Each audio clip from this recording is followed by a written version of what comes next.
Welcome back to the Health Longevity Secrets Show, and I'm your host, Robert Lufkin. When confronting cognitive impairment or to minimize its risk, it is paramount to consider exposure to toxins such as mold and Lyme. Today, we are speaking with the expert who literally wrote the book on biotoxins and their effect on the human body. Neil Nathan, MD, has been practicing medicine for 48 years and has been board certified in family practice and pain management, and is the founding diplomate of the American Board of Integrative Holistic Medicine and a founding diplomate of the International Society for Environmentally Acquired Illness. He has been working to bring an awareness that mold toxicity is a major contributing factor for patients with chronic illnesses, which led to the publication of his book, Mold and Mycotoxins, Current Evaluation and Treatment, and now to his most recent book, Toxic, Heal Your Body from Mold Toxicity, Lyme Disease, Multiple Chemical Sensitivities, and Chronic Environmental Illness.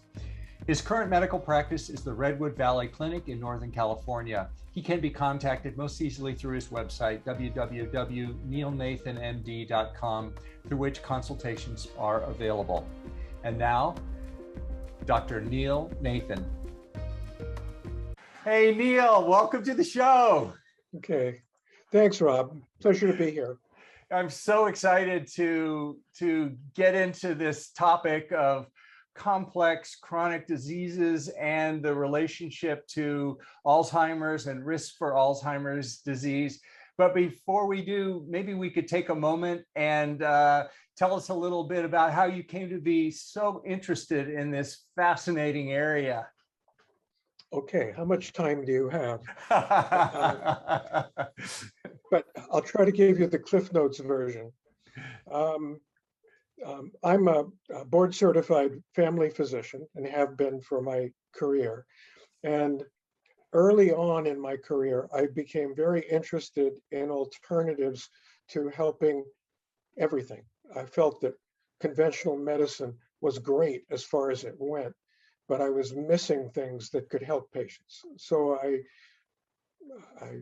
delved into an in-depth study of osteopathic manipulation and acupuncture and homeopathy, and if you name it, I probably studied it, all to help patients improve when conventional treatment wasn't enough. And that led me to become a specialist in pain management, because many of alternatives were particularly helpful for people with chronic pain. To not just treat it with opiates, but to actually cure it by figuring out the cause of that pain and getting to the root of it.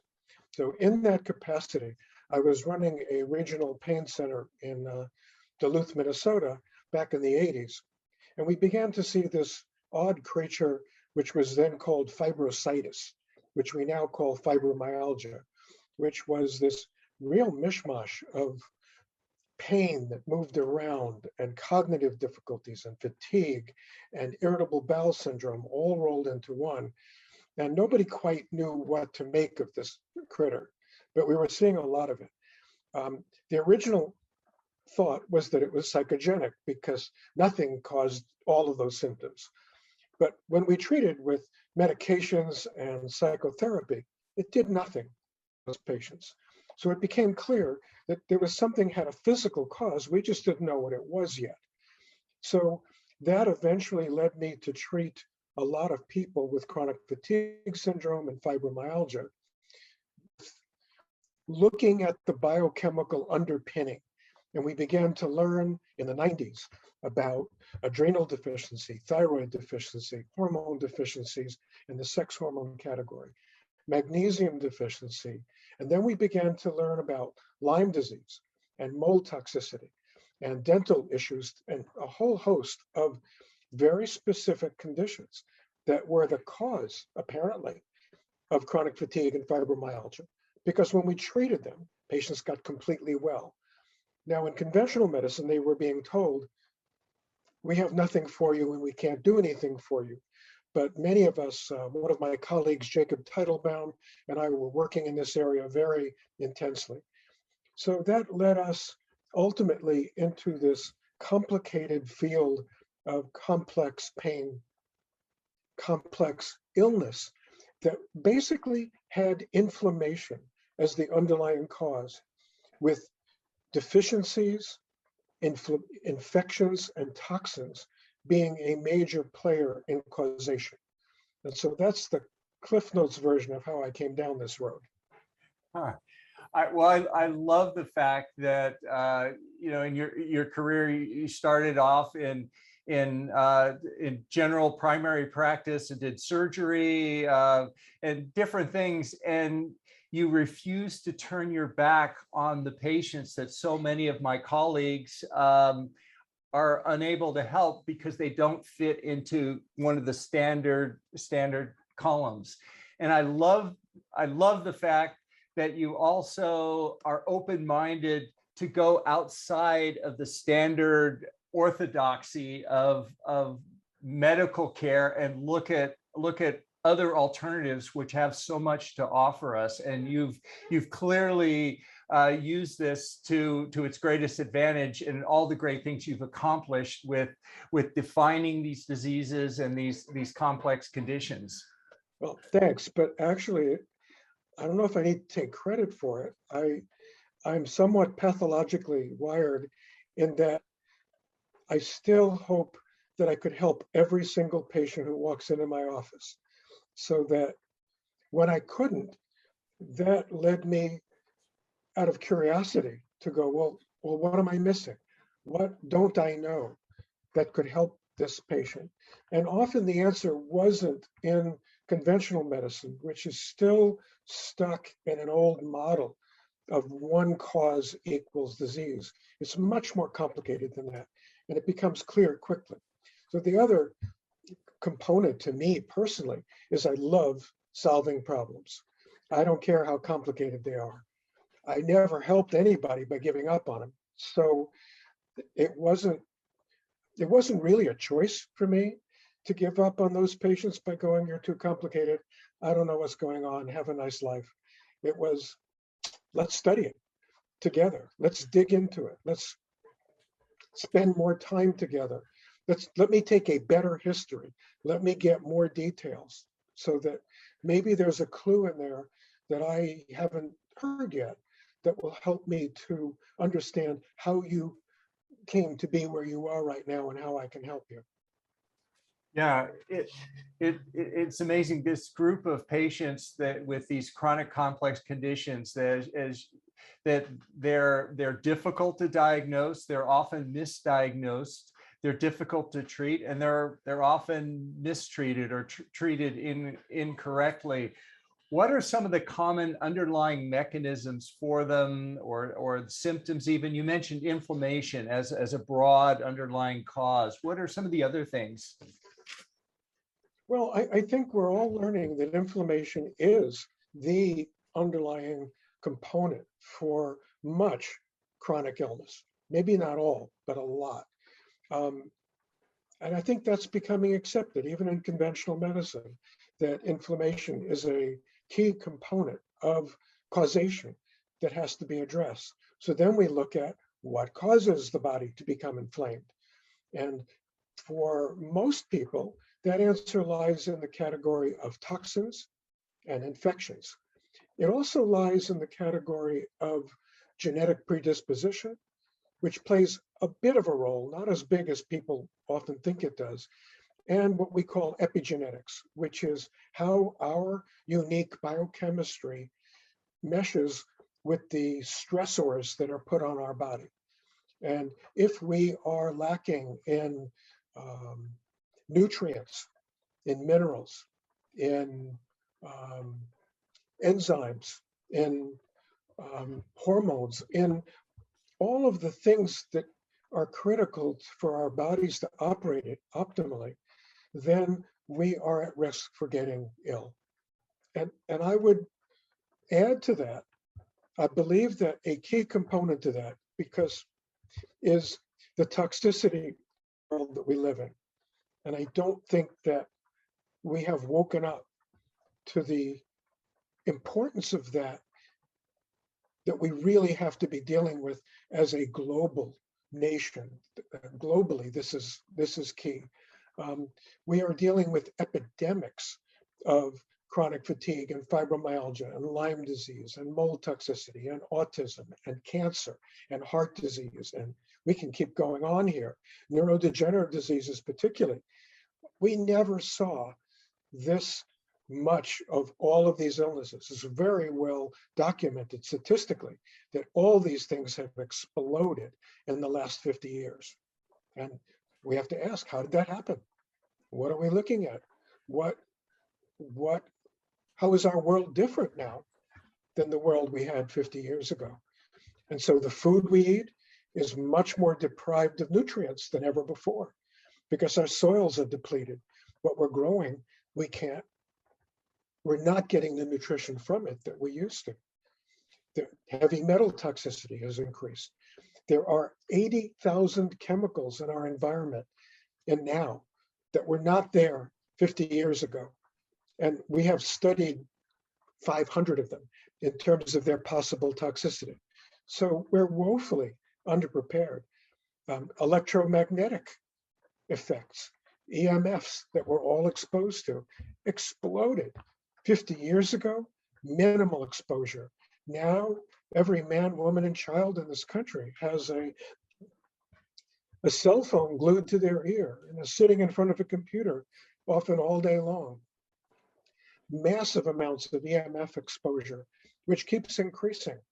We now have 5G as opposed to 4G, which is an incremental increase in our EMF exposure. So we have all of these as a background, and our bodies have not evolved to the place where we can deal with all these toxicities.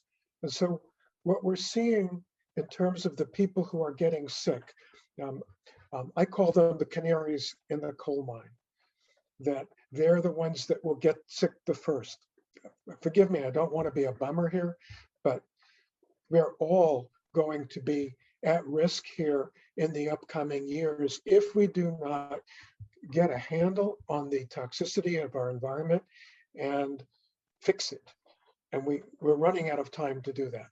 So Yeah. Forgive me, but I think this is such an important subject that I don't want to ignore it when we talk about causation for all of these things.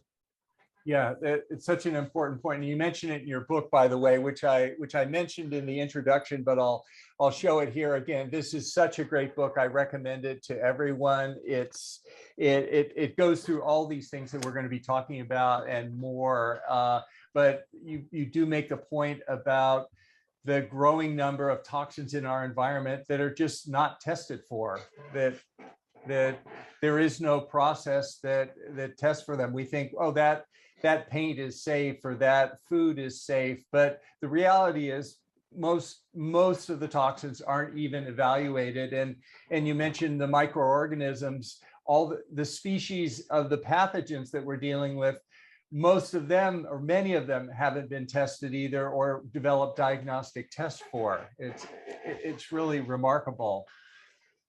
And you mentioned the importance of how we conceptualize a disease, in other words, causation, and what the primary root cause of the disease is. And a patient may have cognitive impairment as a symptom, but underneath that could be many different things, including inflammation at its root.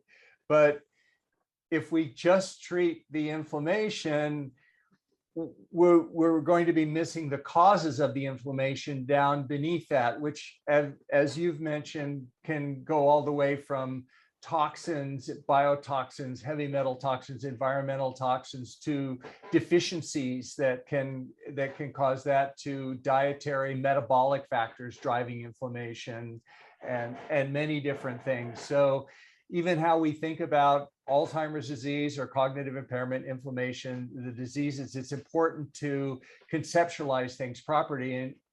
And you've done a great job with these complex diseases and giving us a mental framework so that we can begin to conceptualize ways of treating them and understanding kind of the multi layers of causality that they have. It's beautiful work. Oh, thank you. So I'm as a physician, a practicing physician, I still struggle with these complex diseases, and your work is really eye-opening on them, and I'm really looking forward to diving into these a little bit, and particularly for cognition and cognitive impairment, and which is the manifestation of Alzheimer's disease. We talked a little bit before offline about how the things we want to focus on. The number one thing we'll start with is mold disease. And maybe you could just take us through an introduction on that, on what is mold, and what are the symptoms, and how do we diagnose it, and then how do we treat it? Okay, sure. I want to back up just for a moment, Sure. Because since part of the focus of this is Alzheimer's disease, and to help people to understand that for many people it is treatable, which is not the current medical model, but it is treatable, as we're talking about, by understanding that it's caused by inflammation. And if we can know what exactly is triggering that inflammation, then we can make some real progress. And I wanted to share that in the work that I've done over the years, the 4 areas that have been most helpful in treating to reverse symptoms of Alzheimer's, to get people who were really non-functional to being able to think much more clearly and to have their life back, maybe even cure them, if you will. Those 4 things for women, first of all, are hormone deficiencies, particularly estrogen and progesterone deficiency in women who are of a certain age or have gone through the menopause, who become estrogen and progesterone deficient, and replacing that can make a fairly quick, rapid change in cognition. We also have Lyme disease with its co-infections, and we also have toxicity, particularly heavy toxicity, particularly mercury toxicity as a cause. And what we're going to launch into right now is mold toxicity, which from my perspective might be the most common of all of these exposures. It's estimated that up to 10 million Americans have at this moment some degree of mold toxicity causing them symptoms. That's a lot of people. That's an epidemic, which puts the AIDS epidemic to shame. I mean, there's tons of it. Many of the buildings in our country are moldy. Now, the good news for some people is that genetically they're not wired to be affected by mold. But we believe that approximately 25% of all people are genetically inclined to be affected by mold toxin and to get sick from it. So this is a big issue, and I'm hoping to bring it to the attention of our audience here so that they can begin to think about, gosh, not only am I living in a moldy environment now, do I smell mold? Do I see mold? Did I ever live in a moldy environment? Because the tricky part of this is, if you have ever been exposed to mold, mold can actually start growing in you, particularly in the sinus and gut areas. And it can be making toxin ongoing, even if you're not currently living in a moldy environment. So many people, when we first start talking about that, will say, well, my house is brand new, it's pristine, I know there's no mold in it. Great. But you have all the symptoms of mold toxicity, which we'll talk about in a second. Gosh, could you have been exposed before? Oh yeah, 10 years ago, I lived in a rental apartment, which had obvious molding in the basement or in the shower, or you name it. So many people just aren't aware of that exposure. And that's key. So the symptoms of mold toxicity. Before we do that, Neil, just on the genetic piece, those 75% of people who make antibodies to the mold toxins, are they off the hook then? And they just have a less severe case, is that right? Or they're the worst? They have the reaction to it from the antibodies. No, there is predisposition. There is predisposition genetically, but if you are exposed to a heavy dose of mold and its toxin, you can get sick regardless of your genetics. Okay. Okay. Exposure can overwhelm any system. So if you don't have the genes that we think relate to it, in no way are you safe forever at not ever having mold as an issue, because it depends on how much you're exposed to and for how long. I mean, one of the things of COVID is that it's put people in their homes for much longer times than usual. We're seeing more mold toxicity now because people aren't getting out of their homes, they're not getting outside. So if there was a little bit of mold in their homes, they now have much more exposure to it than when they got out and went to work or went outside and took a walk or interacted with friends. So this is a direct consequence of being the isolation that COVID has produced in the world that we live in right now. Wow. So how do I know if I have mold toxicity? What can I look for, or what should people be alert for? Okay, so I'm going to give you a whole bunch of symptoms now. And keep in mind, you don't have to have all of these. Some are based, again, on your genetics and your own unique biochemistry. But first of all, in the subject we're discussing, cognitively, mold is big, because one of the commonest things that mold does is it causes brain fog, difficulty with focus, memory, concentration. And one particular thing somewhat unique to mold is what we call word finding, in which, I know that word, but I'm just not coming up with it.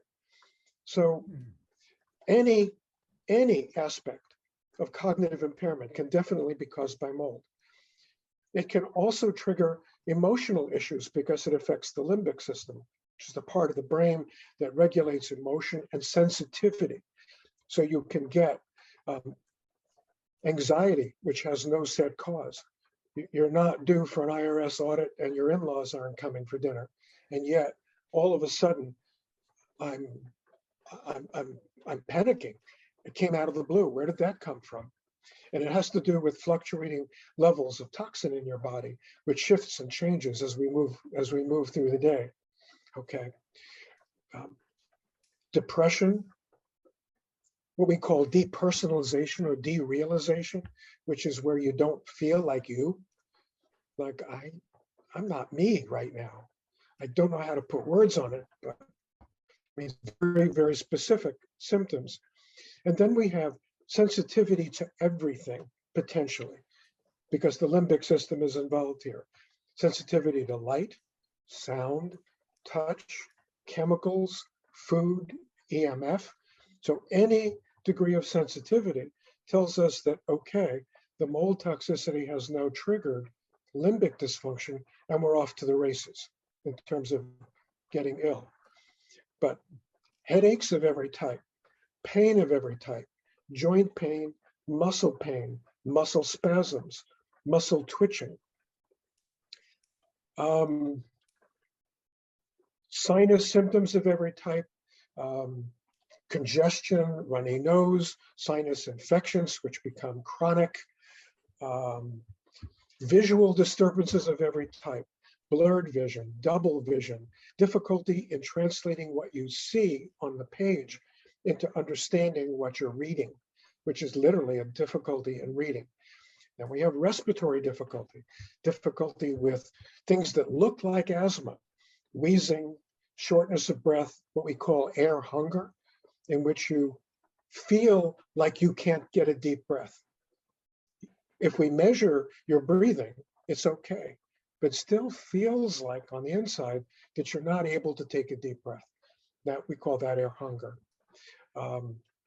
Palpitations, tachycardia, arrhythmias, every type of gastrointestinal difficulty, diarrhea, constipation, alternating diarrhea and constipation, abdominal pain, gas, bloating, indigestion, numbness and tingling in different parts of the body.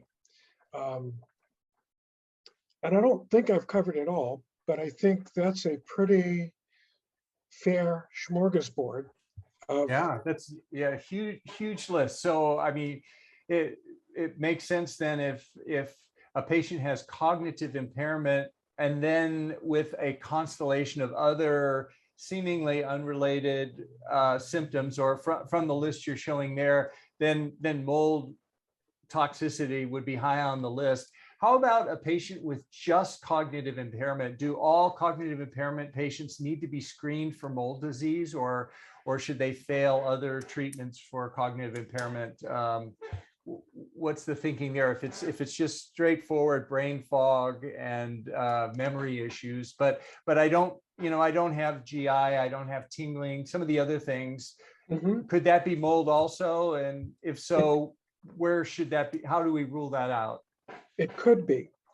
The way I look at it, if you are developing, we know that cognitive impairment begins early, very subtly, and gets worse and worse and worse as we get older, as we become more and more inflamed, if you will, more and more toxic.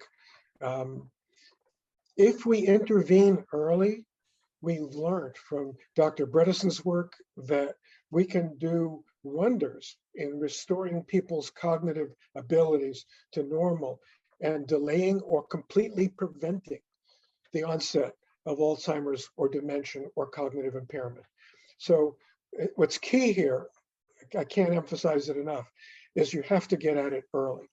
So you don't want to get into the headspace of, well, I only have that one symptom, so I don't think I'll look at mold.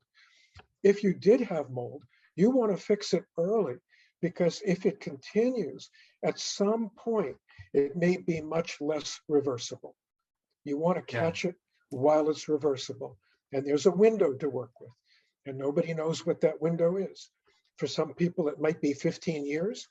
For some people, it might be 2 years. So if I have a patient with cognitive impairment,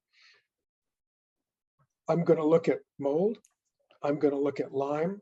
I'm going to look at their hormone balance, and I'm going to look at heavy metal toxicity. And Dr. Bredesen has laid out 36 plus other biochemical things that we can measure, that we can fix to optimize brain function. And it's not just brain function. By reducing inflammation in the body, the heart will be better. You'll be at much less risk for a stroke or a heart attack. Everything will be at less risk. You'll be less risk for an autoimmune disease. So going at this early is the only thing that makes sense to me. And I think that many patients go, well, I'm kind of okay. I don't think I want to spend the money on this. I don't want to take the time to do it. I'm okay for now. And I want to encourage patients, please don't think that way, because it's absolutely in your best interest and that of your family to find out early if you have treatable components and fix it.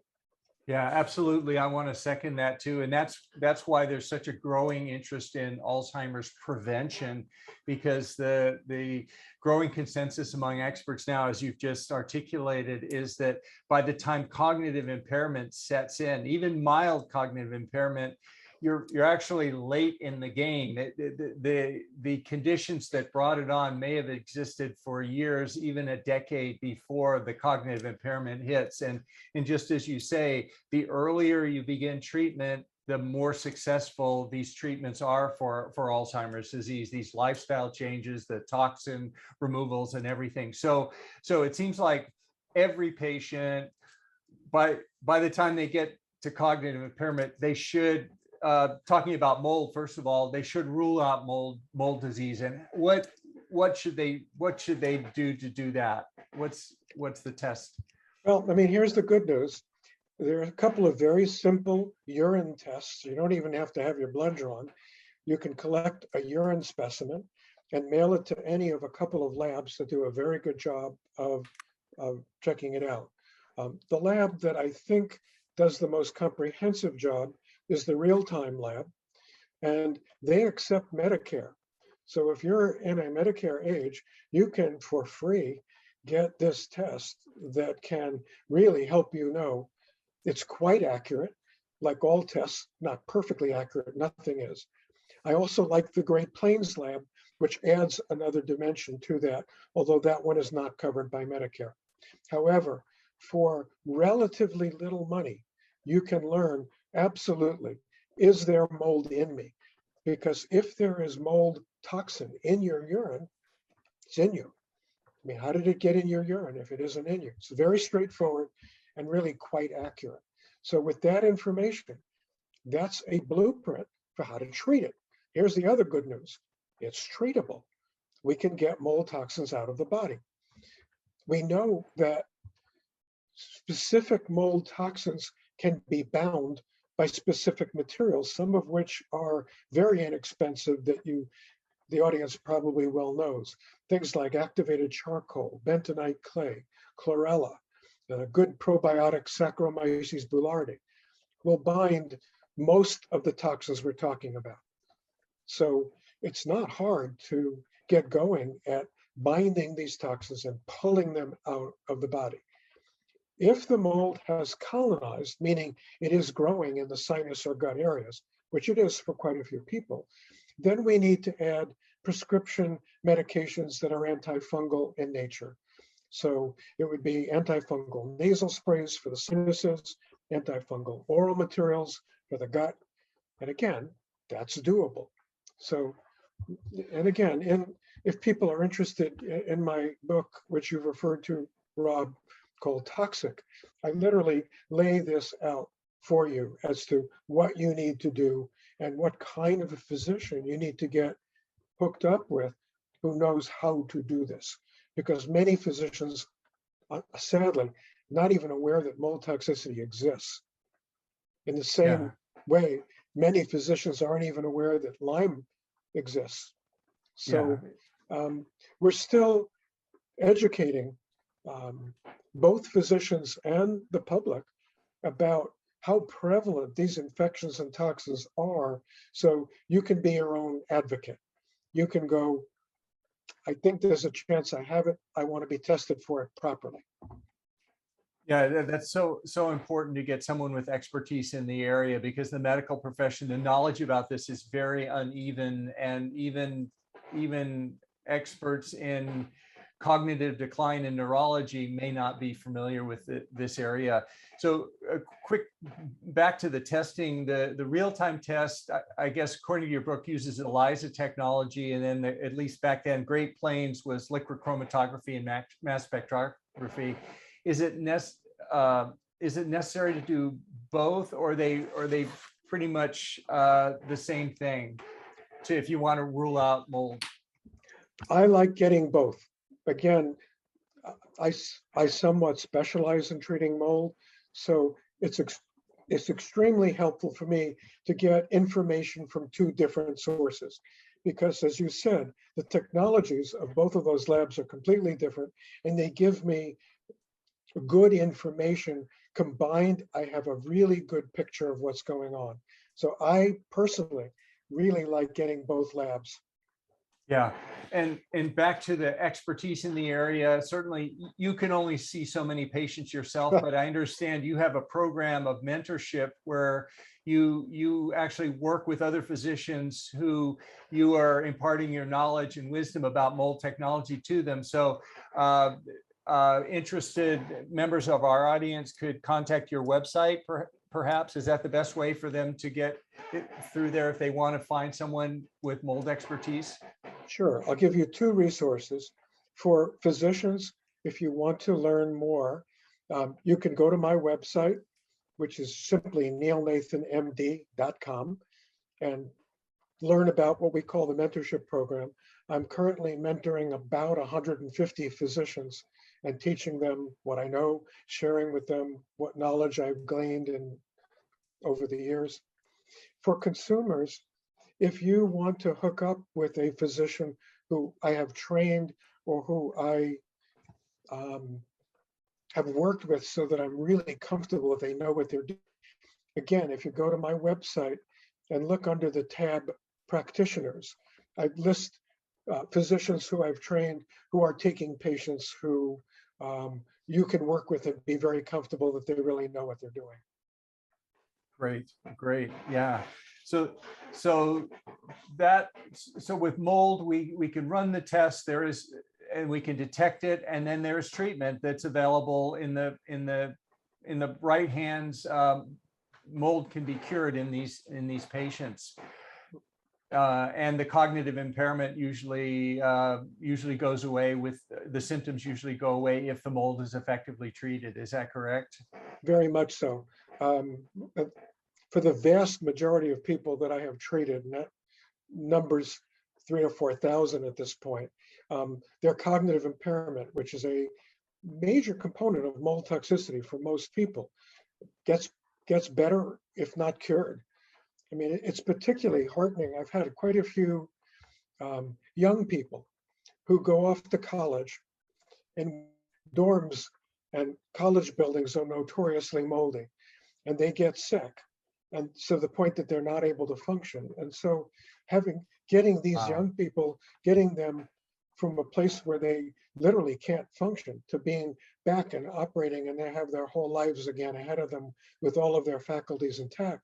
It's really heartwarming to be able to help young people to have a future again.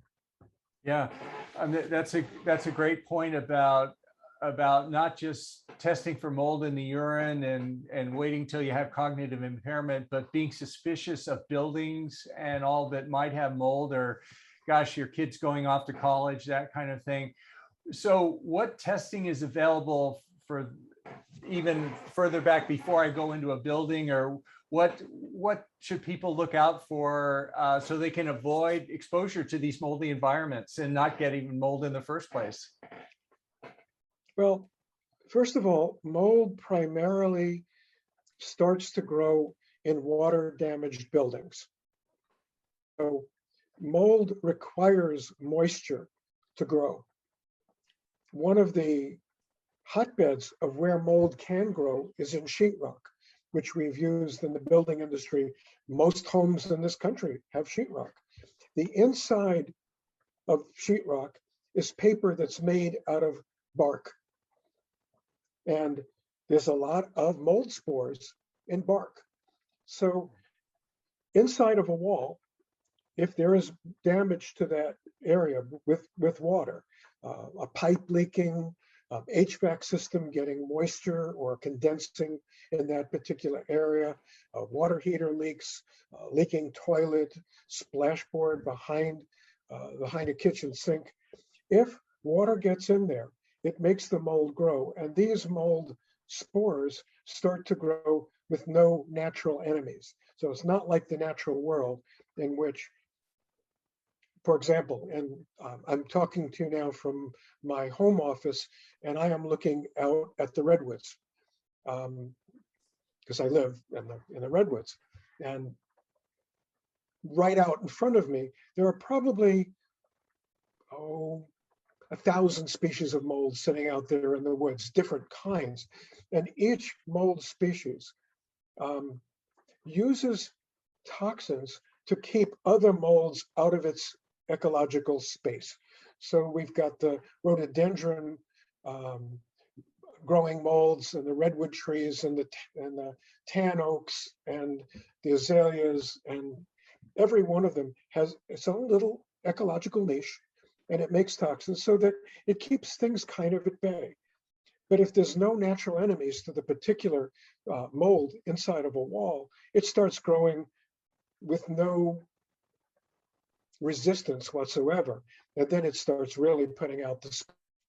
And those spores will come through walls. Any crack that you can barely see is a super highway to a mold spore.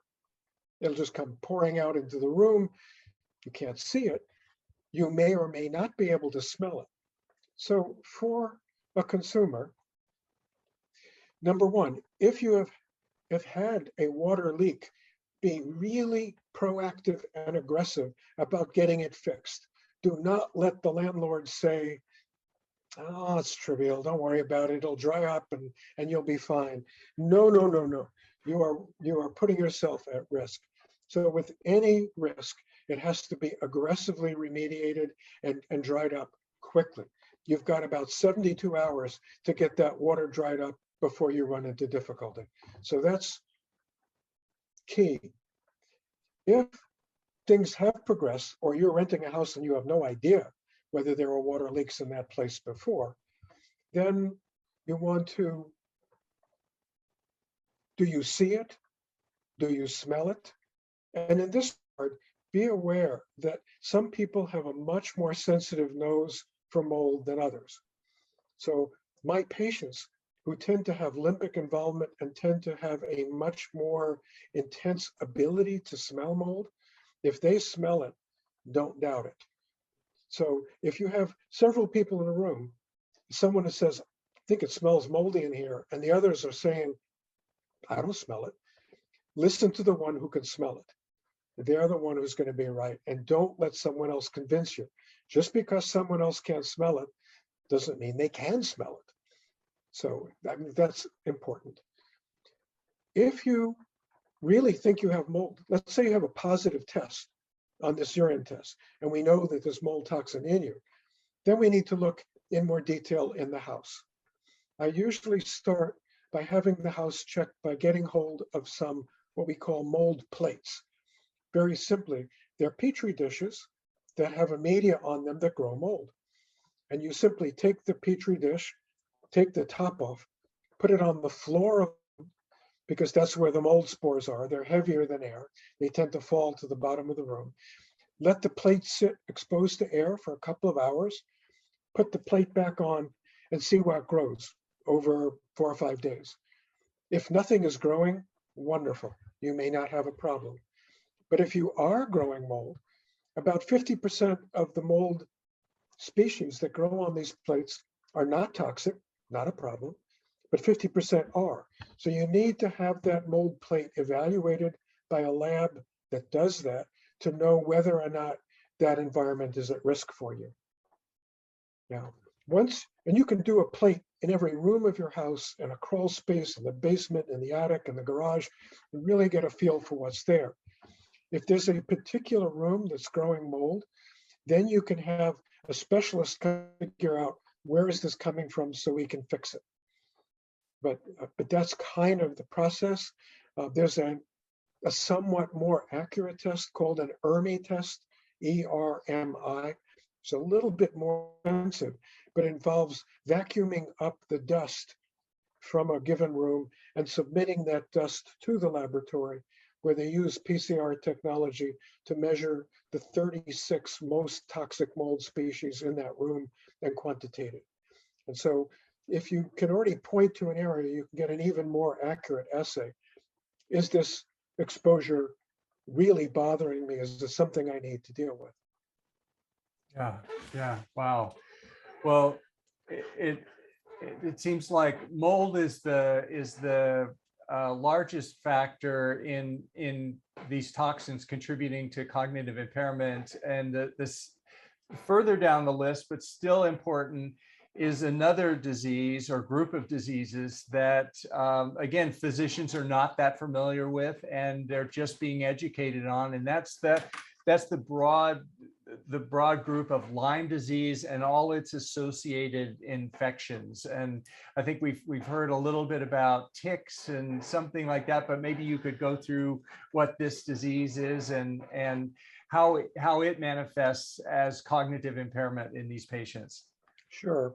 And again, I want to emphasize how prevalent this is, even though the medical profession hasn't embraced it. 2013, the CDC admitted for the first time that there were 300,000 new cases of Lyme disease every year in this country. They bumped that up to 400,000 in 2018. So this is not rare. This is not occasional. Again, serious epidemic.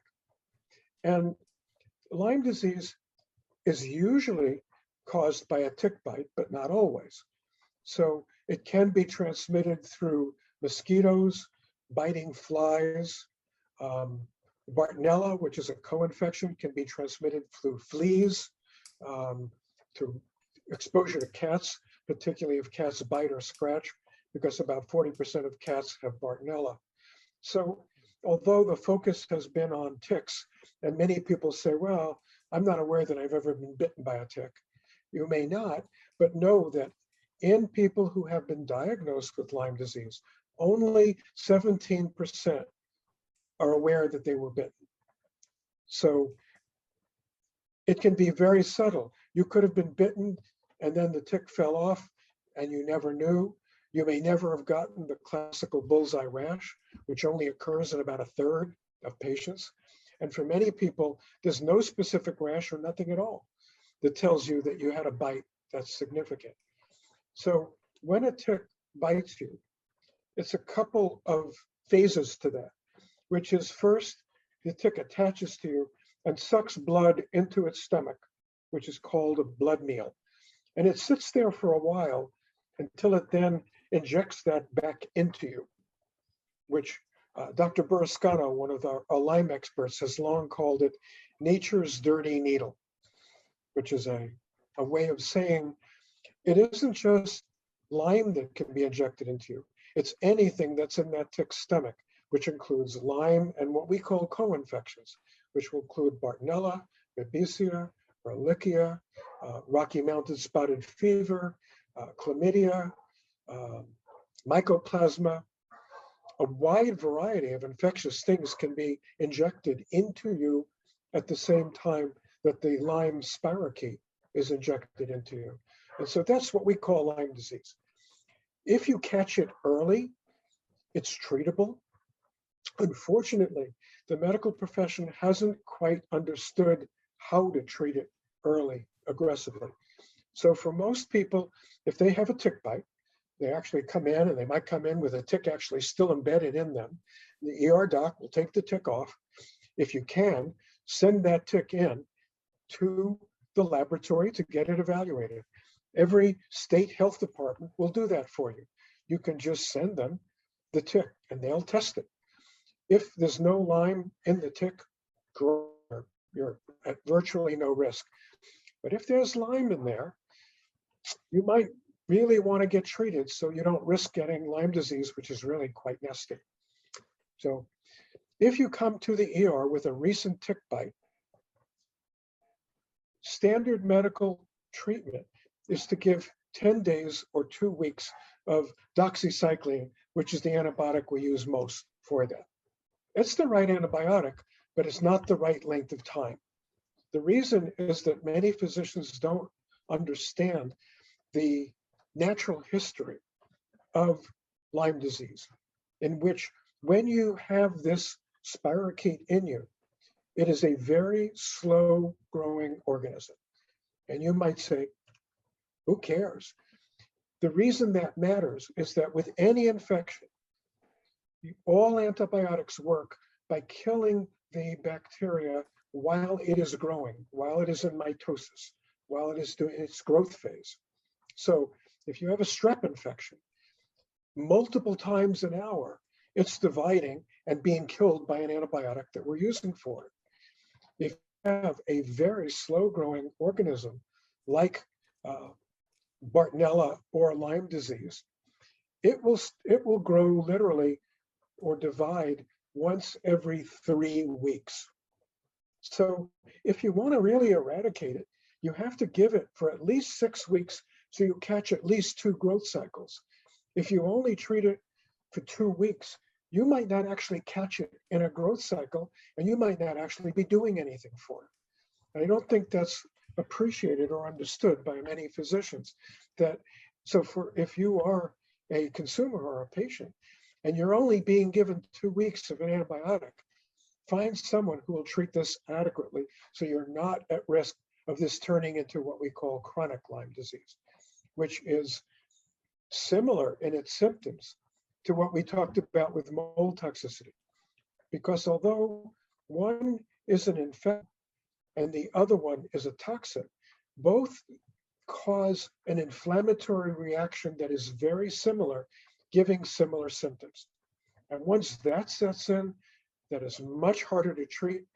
Once the Lyme has set up in your body, it has multiple mechanisms for tricking your immune system into not attacking it properly. And it requires prolonged antibiotics and herbal treatment in order to eradicate it. Now, it's treatable, but it's much more complicated. If you can avoid getting it into that state, absolutely, that's the key. You mentioned earlier when we were talking offline about the study showing that in some patients' brains with Alzheimer's disease, there were actually these spirochetes detected, which are not usual things. The brain is usually sterile and there are not other organisms there, which was fascinating work. Right. That was the work of Dr. Alan McDonald, who did some studies which are actually quite frightening. A dozen years ago, he was able to get hold of 12 patient brains of people who had died of Alzheimer's disease. And he's a pathologist, so he used special stains to look for the possibility of the spirochete Borrelia, which is Lyme disease, in those patients. All of them had the spirochete. And so what he proposed is, we really need to study this more. And to my knowledge, nobody ever has, even though that was brought to our attention years ago. I think people are afraid, honestly, to look at it. But fear should not change what we're doing. If a significant percentage of people who have Alzheimer's have that spirochete and it's treatable, we've got to be treating it. So that highlights how important this may be for future research and for the effectiveness of treatment.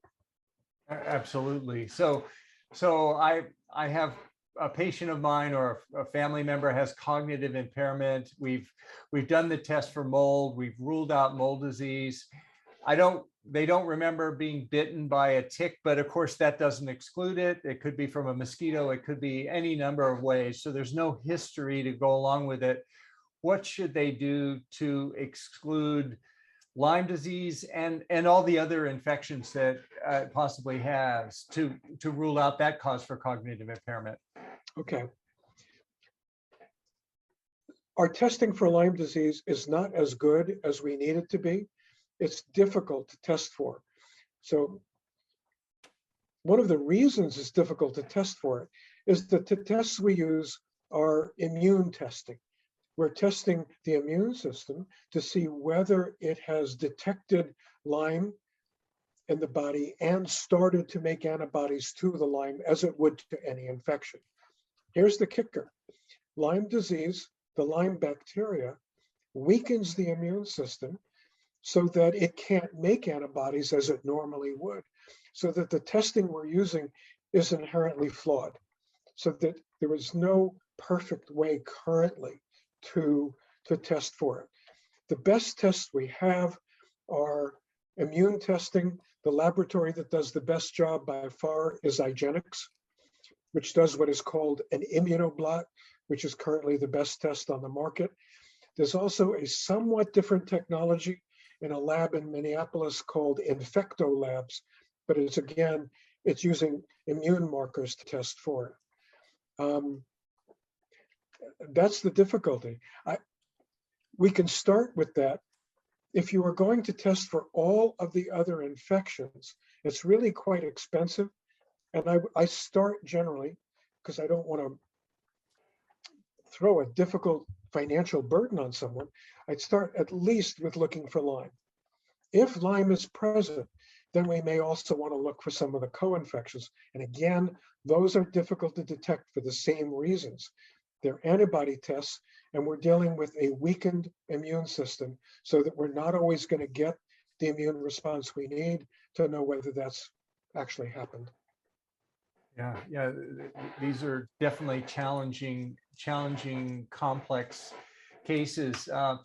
In your book, you talk about an interesting phenomenon, mast cell activation, and as unlike an allergic reaction, a mast cell activation is, you describe it as a general activation, not in response necessarily to an allergen specifically. Is mast cell activation, is that what occurs with Lyme disease and mold toxicity? And is that a manifestation of the inflammation that we're Yes, seeing? yes, and yes. So, okay. so both mold toxicity and Lyme disease and some of the co-infections trigger, and I mentioned it before, limbic dysfunction. It also triggers what we call vagal nerve dysfunction. The limbic system and the vagus nerve work together to monitor the body for safety. And if it's not convinced you're safe, it's not going to allow you to heal, and it will shut you down until it feels safe.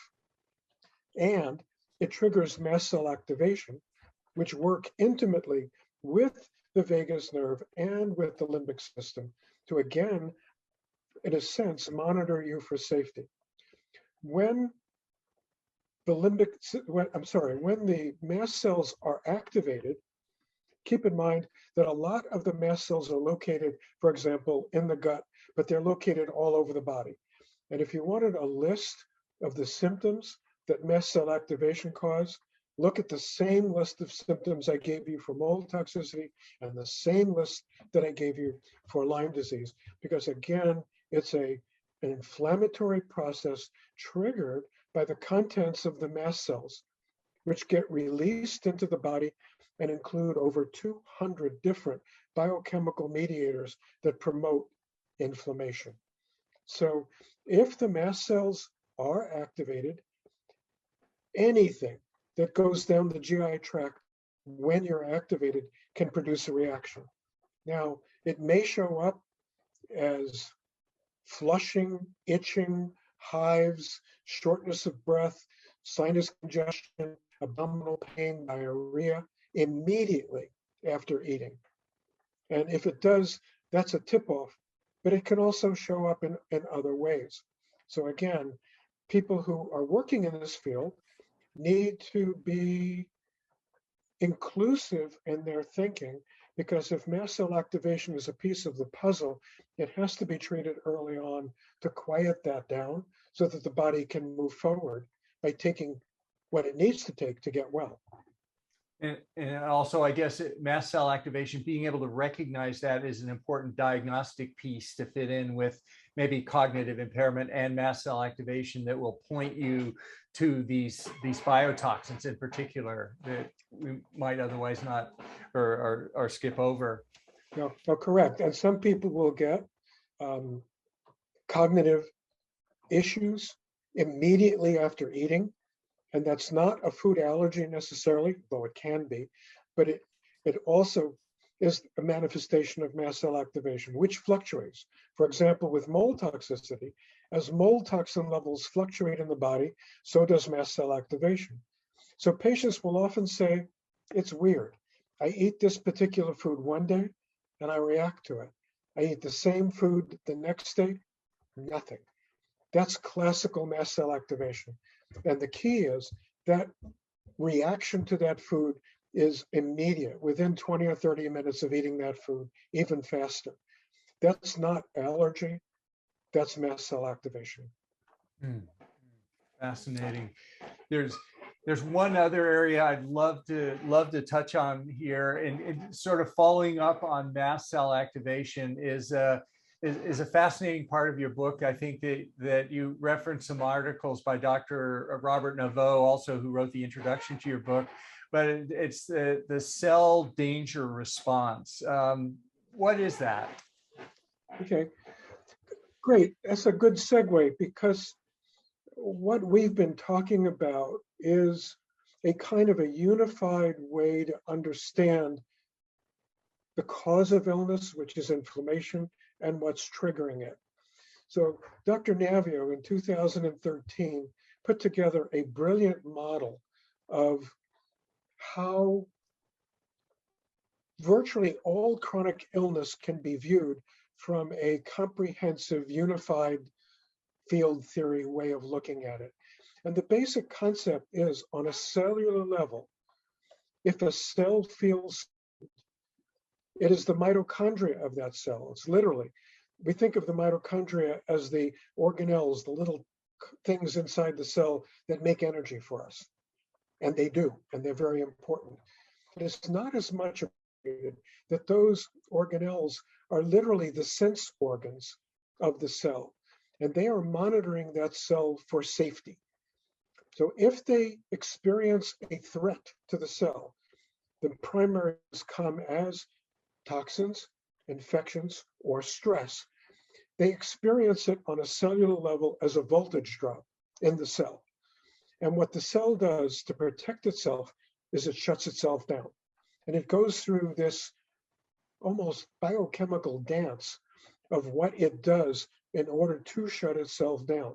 So it intentionally shuts down methylation, for example, to prevent a virus from replicating itself by hijacking the cell's chemistry. The virus can't methylate and can't reproduce itself unless it hijacks our biochemistry to do so. So we shut that down. That's intentional.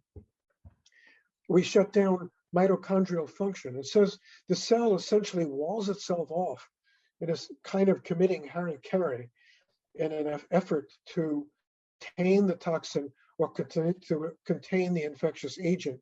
And at the same time, it shoots out ATP molecules that warn all the neighboring cells, danger, danger, danger. Now, with an acute event, which is what it's intended for, acute exposure to a toxin or an acute viral infection, after a while, the body takes care of it. And it's no longer infected, it's no longer toxic, and it goes back. So it sends the all clear signal, both on a cellular level and a total organismic level, so that we're fine, we're good. We're going to go back to business as usual, we're going to heal now. But if the toxin remains, if the infection becomes chronic, if the stress becomes chronic, the cell doesn't turn that off. It's still in the danger, danger, and will stay that way until it is convinced, this is not psychological, it has to be convinced on a cellular level that the toxin's been cleared, the infection's been taken care of, and it's safe. The stress has been dealt with. So it points us to looking in depth at stress, toxins, and infections as the primary cause of virtually all chronic illness. And it's a blueprint for how to treat it, which tells us, okay, I need to go at this in this order. As you've said, Rob, this is complicated treatment, and you need to know what to treat in what order. And what the cell danger response teaches us is the first order of business is this cell can't heal. This whole body can't heal unless we take care of the toxin, unless we take care of the infection, and we take care of the stress. So if you are a functional medicine doctor, don't go looking for obscure little things that need to be fixed. If there's a selenium deficiency, the body can't respond to that when it's in survival state. It might need it, but it can't use it. So you have to focus your initial efforts of treatment at the infection, the toxin, and the stress. And that's what's beautiful about Dr. Navio's theory. And for everyone, every physician really needs to be reading Dr. Navio's work, because it's a brilliant way to understand the entire biochemical underpinning of chronic illness. And it's a roadmap of how to fix it. Yeah, in your book, you have a beautiful chart referencing Dr. Navio's work, but describing sort of a binary pattern of summer and winter, where the summer was increased inflammation, mTOR activation, food, different things like that, whereas the winter pattern, the other side of the switch, was mTOR is turned down, AMP kinase is turned up, it's ketones instead of glucose. Inflammation is dialed way down. So the cell danger response, if I understand it correctly, would correspond to that winter pattern. I'm sorry, the summer pattern turned on all the time with chronic inflammation, with mTOR activation and glucose stimulation, all those things, and toxins as well. Is that right? Yes, yes. So, I mean, basically, it's referring to, from time immemorial, we have lived in a biochemical balance that used two different biochemical programs based on our access to food. So in the summer, when food was plentiful, we ate a great deal and we may have gained weight. And in the winter, when food was less plentiful, we basically restructured our bodies during that time, reworked it. We took all that growth pattern and put it into a different form. And that was how we have lived for millennia. But now we live in a different universe. Before, we had only access to certain foods in summer and certain foods in winter. Now you can eat strawberries any month of the year, coming from every part of the world that you want. We have no deficiency of that. And so we're living in a constant growth phase without the restructuring phase that we've always had. And so that's a huge part of why 60% of us are obese, because we no longer have our natural biochemical patterns in operations. So what you're referring to is trying to get that winter structure going, which can be done by fasting, for example, including intermittent fasting, which is becoming increasingly popular. And there's a couple of other intriguing new concepts about maybe how to do this. Yeah.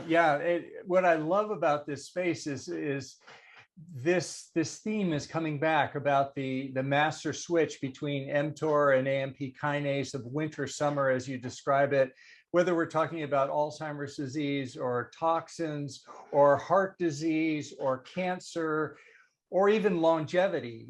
The universal experiments that are most effective for longevity are calorie restriction, which basically puts us into the winter mode. The intermittent fasting does the same thing. And the most powerful longevity drug now that's being tested, it's being started to be tested in humans, is a drug that suppresses mTOR, that turns off the summer mode, and which of course is rapamycin. mTOR, of course, is the mechanistic target of rapamycin, which is the protein that was named after rapamycin. But it's fascinating. Rapamycin it works all the way from yeast all the way to mammals. The effects on longevity. In mice, it's shown a 30% increase in lifespan, which experts have commented that if that 30% improvement were applied to humans, it would be the equivalent of curing all cancers 10 times over, the benefit of lifespan. So back to the rapamycin question, it will be interesting to see if people are talking about using rapamycin not only for longevity, but also for fibrotic heart disease, age-related ejection fraction problems. It cures that in dogs and reverses it. Age-related blindness, visual acuity loss in mice, it also does. Be fascinating. I wonder if these chronic inflammatory conditions associated with biotoxins you're talking about, that rapamycin might have a role to play. It might. We kind of talked about this a little earlier before we went on air. And as you're talking, I'm realizing that, one of Dr. Navio's findings is that one of the things that occur as an integral part of the cell danger response is the release of what are called purinergic materials like ATP, the energy source of the body. It's a signaling molecule at that particular point rather than an energy molecule. It changes its function in the body. And what he has found is that if you block the purinergic receptors with a drug called suramin, he has some fabulous published studies on autism showing profound reversal of autism by using suramin as a purinergic receptor blocker, which I think could do something similar to what you're talking about right Rapamycin, now. yeah. Rapamycin, correct. Huh. However, and I, as we're thinking about it, since we're just thinking out loud here, Dr. Navio has been very clear, and I know people don't want to hear it. They want to know there's a magical drug that will fix this without me working at it this hard. But until the cell danger response is quieted down, suramin won't work. And I suspect that rapamycin won't work until it's quieted down, because that's the body, the cell, however the unit you want to look at it, has to be able to respond to that stimulus and not be in survival mode. If it's still struggling with an infection or a toxin, then it's still going, that's very nice, but I can't use you now. So I think that if we understand that and do the studies and time it correctly, so in all of the patients that we're going to study for rapamycin, for example, if we looked for mold toxicity and infections and cleared them and then used rapamycin, I suspect you would have a far better outcome than if you globally used it for everyone who's very sick and just see what happens. If you do the latter, I think you're going to get a mixed bag of answers, like a few people respond to it, but maybe not everybody does. And you're going to be confused as to, well, why does it work for one person and not another? And I think the answer will be in readiness to respond. Yeah, and that goes back to the hierarchy of causality for the disease, like we talked about. They may have the cognitive impairment at the top, and then down below is a layer of inflammation, but ultimately it's caused by mold toxins. And if you go in and apply rapamycin to decrease the inflammation, you're still going to have the mold toxins, and it's going to be less effective. You need to treat the primary root cause and then move up like that. So I would totally agree with you. But this is such a fascinating area. There's so many. What an exciting time to be in medicine. There's so many great things happening now. I wish I could go back to medical school. I don't. It was funny when I was a medical student back decades ago. One of the things that was happening was the former chairman of internal medicine had just turned 65. And what he did was he stepped down from internal medicine, but he entered the freshman year medical class and then went through 4 years of medical school. And I'm sure annoyed a lot of internal medicine attendings going through, but he went through the experience, and then he wrote a book on how medical school had changed in the decades since he originally went. It was just an interesting idea. But this has been so much fun, Neil, today. How can tell us again your website so that people who are listening can access it, and how can they reach you on social media and follow the great work you're doing? I don't do much on social media.